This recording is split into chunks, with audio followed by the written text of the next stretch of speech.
Hi, everyone. This is Chris Kinney. This is my Module 5, my assessment presentation. The assessment tool that I used was Pear. For the grade level outcome, I decided to use S3 E6.1, which a student will be able to differentiate between healthy and unhealthy foods. This is for first grade. I chose this benchmark because healthy eating and proper nutrition have been one of our lesson focuses during the shutdown and virtual instruction. So for the benchmark, K through 2 grade benchmark B is the students will be able to understand the principles, components, and practices related to health-related fitness. This benchmark aligns with our grade level outcome because proper nutrition and healthy eatings are essential for health-related fitness. So I did a cognitive objective, so the students will be able to identify healthy food choices when presented different options. Again, this has been one of our year-long goals, so the students can identify ways to be healthy at home and healthy eating. So here are my assessment screenshots. I created my assessments using Google Slides with Pear. So you can see slide 1 was pick the healthy food option, and there was pizza versus grilled chicken. Then it was pick which food belongs in the dairy group, and there was yogurt, banana, and carrots. Pick the food that belongs in the protein group, apples, beans, and carrots. Pick the food that's in the vegetable group, and I used raisins and broccoli. Then for the grain group, I used rice and beans. And then which of these is sometime foods, which were grapes, beets, and cake. And then down here was which is the newest model for diets. And because I've used my plate a lot this year with the kids, I used the old food pyramid versus the myplate.gov. So for the assessment criteria, there were 8 multiple choice questions delivered through Pear on Google Slides. Each question has pictures, words, and an audio clip to support the students' differing abilities. We have a lot of ENL students at our school, so using the words I thought was smart with the audio clip. That way the kids wouldn't be restricted if they did not have the ability to read the questions. The students log in to take the quiz on their own time, and the results update on my teacher dashboard. To learn more about Pear, I have included a link here for a tutorial so you'll know how to add it to your Google Slide presentations and how to use it. There's a couple of different options. There's a free option and a pay option. I was so impressed with it, I opted to use the pay option. The biggest difference is if with the free option, you must be there to present the slide deck live, where with the pay option, the students can work at their own time and you will get updates onto your dashboard as they do the work. So for the assessment results, had a lot of 100% correct answers. I had 75% correct on question 4 and 50% on questions 5 and 6.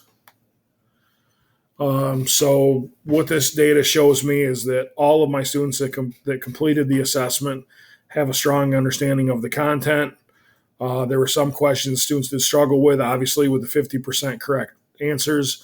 That means that I need to go back and reinforce a couple of different content areas with them to make sure the students get caught up to date. So the pros for Pear. It's easy to use, which is a huge plus for me, and really for everyone, but definitely for me. I don't have any interest in trying to beat my head against the wall trying to figure out how to use different apps. If I don't learn them quickly, I'm probably moving on. But Pear is literally just clicking a couple of boxes and it automatically aligns with your Google Slides.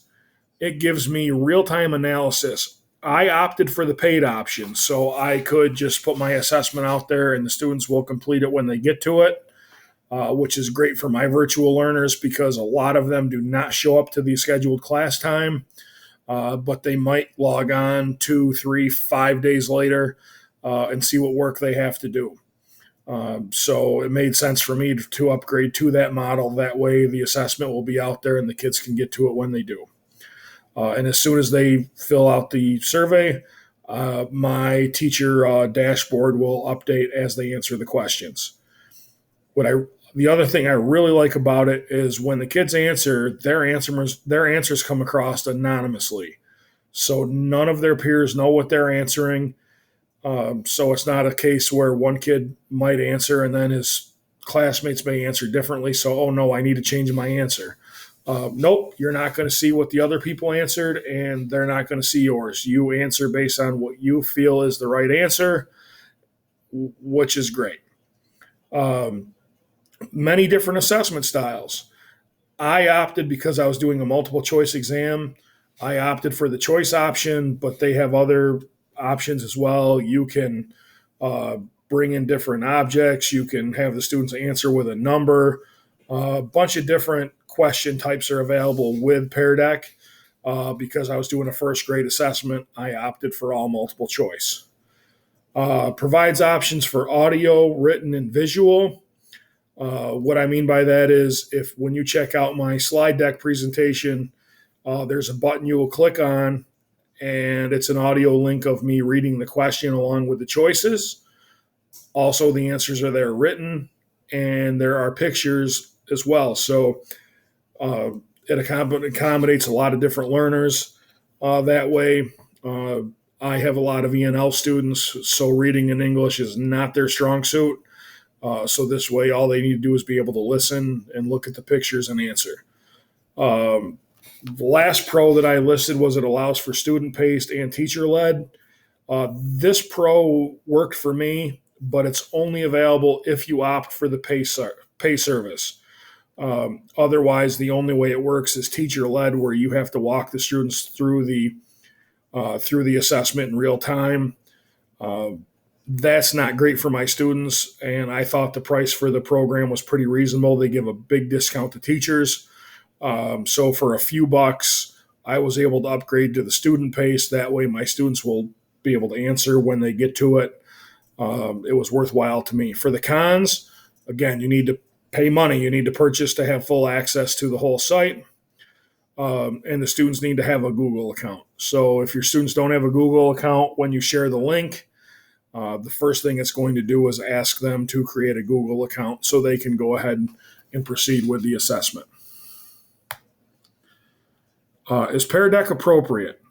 The short answer is yes. It is easy to use. We've used Google Slide presentations all year in my school with the students being virtual. So our students at home know how to navigate Google Slides. So Pear Deck is really easy. They already know it. It's familiar to them. The the biggest change is versus regular Google Slides is there's a question they have to answer before they proceed to the next slide. Um, and it's just a matter of clicking a box. So very easy. Um, and as I mentioned earlier, it supports different learning abilities. If a student can't read, if English is not his or her first language, there are pictures. Uh, it really does check all the boxes to make sure every kid gets a fair chance to do the assessment.